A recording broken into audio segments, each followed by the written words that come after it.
मी आता गावाला आले अचानक. तुम्ही म्हणाल काल रात्रीच आम्ही आलो. 2 दिवसाची सुट्टी काढून. माझ्या सासऱ्यांचं वर्ष श्राद्ध आहे. 2 वर्ष झाले त्यांना जाऊन. हे दुसरं वर्ष श्राद्ध आहे. पण इथे एवढा पाऊस आहे की कशी माणसं येणार हा मोठा प्रश्न पडला आहे. आम्ही येताना बरंचसं साहित्य घेऊन आलो, भाज्या वगैरे, कारण पाऊस आहे त्याच्यामुळे बाहेर पडता येईल की नाही. पुलावरून पण पाणी जाते. सामान सगळं आणलं आणि बघूया आता कसं कसं होतं.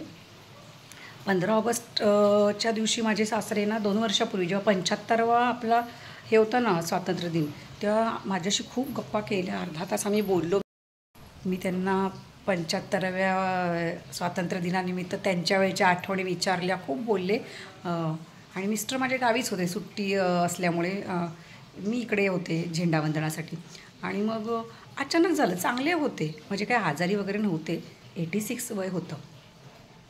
पण इतके म्हणजे त्यांची आठवण काय येते सतत, म्हणजे ते वाचन एवढं दांडगं त्यांचं. मी तर लायब्ररीतनं त्यांना पुस्तकं वगैरे आणून पण द्यायची. पुस्तकांवरती खूप प्रेम, वाचन खूप. ह्या बाहेरच्या आमच्या लॉबीमध्ये बसून मोठ्या मोठ्याने पेपर वाचणार, एक आणि एक बातमी वाचणार.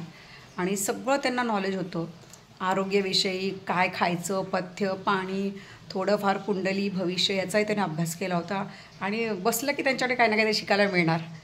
म्हणजे असं व्यक्तिमत्व चांगलं होतं. आणि कधी मला तर असं, आम्ही एवढे वर्ष आता मी त्यांच्यासोबत, म्हणजे जवळजवळ 25, 26, 27 वर्ष झालं. पण कधी मला असं त्यांनी दुखवलं नाही, कधी काय बोलले नाहीत. पण आम्ही त्यांना घाबरायचो. म्हणजे त्यांचा आदरयुक्त दर्रा होता. त्यांची पर्सनॅलिटीज खूप छान होती. तर मिस करतो आम्ही त्यांना. आठवण येते. असं वाटत होतं ना आकाशचं लग्न होईपर्यंत असायला हवी होती. आणि चांगली होती त्यांची तब्येत. खाणं पिणं, पथ्य, व्यायाम सगळं व्यवस्थित होतं. आता आलो आहे आम्ही, सासूबाई एकट्याच आहे, मग कोण करणार हा एवढा कार्यक्रम ना. आणि 2 दिवसाची कशासाठी सुट्टी काढून आलो आहे. त्यांना पण भेटणं होईल. बघूया आता. पाऊस पडतो आहे. चाललं आहे, सगळं साहित्य आणलं आहे. वातावरण तर छान आहे, हिरवंगार झालं आहे सगळं. पण पाऊस एवढा खूप पडतोय ना, त्याच्यामुळे सगळं टेन्शन आलं. की आम्ही माणसं बोलवली आहे, जेवणाची तयारी केली आहे, आचारी बोलवलं आहे. बघूया आता कसं कसं होतं आहे. सगळं होईल व्यवस्थित. वर्षश्राद्धाचा कार्यक्रम झाल्यावर आमची जी ट्रस्ट आहे त्याची शाळा चालते, त्याला धावती भेट दिली. परत आजी आजारी आहे, तिला पाहून आले. आत्ताच गावावरून आलो. सगळं सामान तसंच ठेवलं आहे. आता नंतर बघू घरून भाज्या वगैरे काय काय आणलं आहे ते. आम्ही गेल्यानंतर AC आला आहे. आता ते लावायचं काम आहे. आता जरा खाली जाते, कारण काय झालं, गाडी लोगांवरती पडलं झाड. ती लोगांचं वाटच लागली. म्हणजे ती लोगान आकाश वापरत होता आणि आम्ही गावी जाताना ती दुसरी गाडी घेऊन गेलो होतो ना, इनोवा. तर आता त्याची वाट लागली. आता ते पण ती जुनी गाडी आहे ना, आपला जीव गुंततोच. काय म्हणतात, निर्जीव वस्तू असलं तर जीव गुंततो. त्या गाडीने दिली आम्हाला भरपूर साथ आणि आम्ही ठेवली होती. म्हटलं वापरतोय तो, तर तो त्याला कधी जायचं असेल तर तो वापरत होता. तर आता म्हटलं बघून यावं. आता तिला काय काम करण्यात पण अर्थ नाही तिचा, म्हणजे द्यावीच लागेल स्क्रॅपला. काय झालं बघू. एवढी ताकद तू लावतोस त्यामुळे काय होतं, केवढी काय झालं. नेमके आम्ही गावाला गेलो आणि दुसऱ्या दिवशी घटना घडली. आकाश होता एकटाच, पण आता आम्ही नव्हतो ना. गाडीची पूर्ण वाट लागली. त्या गाडीवरच झाड पडलं, सगळं डॅमेज झालं.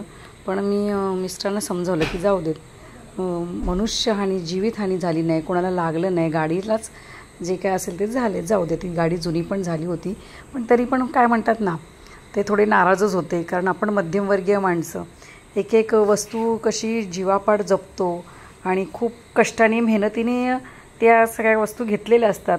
आणि आपलं नाही म्हटलं तरी निर्जीव असले तरी त्यात जीव गुंततोच. तसं त्यांचं झालं होतं.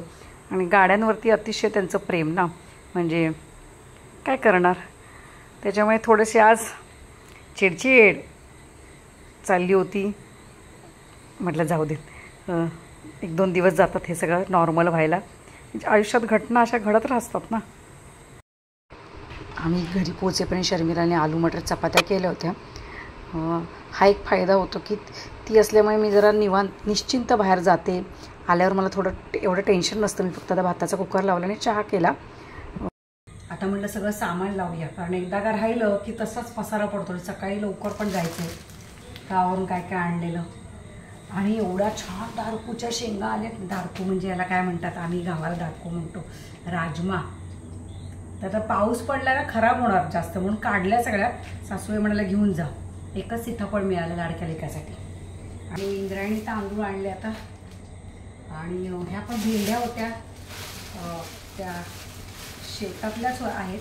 मग त्या भाजीला नैवेद्याला वगैरे सगळ्या भाज्या केल्या होत्या ना त्याच्यासाठी वापरल्या. परत आता राहिल्या काय घेऊन जा म्हणाल्या. शेंगदाणे हे महत्त्वाचं. शेंगदाणे आम्हाला लागतं. दाण्याचं कूट सगळं म्हणजे बरंचसं साहित्य गावावरच येतं. शेतात होतं. मग त्या एकट्या काय खाणार असं होतं ना. मग आम्ही मध्ये मध्ये जातो तेव्हा असं घेऊन यायचं फोडलेलं वगैरे. हे मिस्टर तर जातात. मी कधीतरी जाते पण ते सॅटर्डे संडे एखाद्या. आणि आता गणपतीला लागणार म्हणून हे तूप असं सगळं आणलं आहे. तर थोडासा मूड खराब आहे घरातल्याचं गाडीमुळे लोकांमुळे. काय करणार पण मला पण वाईट वाटलं. मी बघून आले पण होतं असं. नाही नाही नाही टाकले. आकाश टाक रे.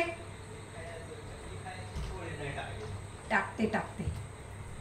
तर जरा चिडचिड चालू आहे भाऊंची. का तर ते गाडी म्हटलं ना जीव त्यांना आवड आहे ना गाड्यांची. म्हणजे अगदी जुनी पण गाडी जुनी बाईक पण त्यांनी गावी नेऊन ठेवली होती.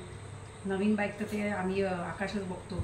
आणि आता ही लोकांना देतच नव्हते नवीन घेतली तरी असू दे पण आता तिचं असं झालं तर ठेवून तरी काय करणार असं आहे ना. मोह. आणि कधी कधी आपण म्हणतो निर्जीव वस्तूत पण माणसाचा जीव गुंततो. म्हणजे आपण त्याला अगदी प्रेमाने सांभाळतात ना. तिला पुसायची तिला हार घालायचा म्हणजे काळजी घेतात वस्तूंची. वस्तू टिकवल्या जातात असं होतं. चला होतील नंतर हळूहळू कुलडं. चला आजचा व्हिडिओ इथेच एंड करते. आवडते आता सगळं. भेटूया पुन्हा. अजून गणपतीची बाकीची सगळी तयारी अजून हे आता गावावरून आलं. आत्ता म्हटलं तयारीसाठी आता पुढच्या कामाला लागायचं. चला असं होतं आयुष्यात. तर स्वस्त राहा तुम्ही. मस्त राहा. कधी काय असं झालं दुःख वाटतं पण त्यात नाही हेच बघा. निर्जीव वस्तू एवढं इमोशनल झालं तर सजीव गोष्टीत किती होतील. जरा इमोशनलच आहेत ते. बाय.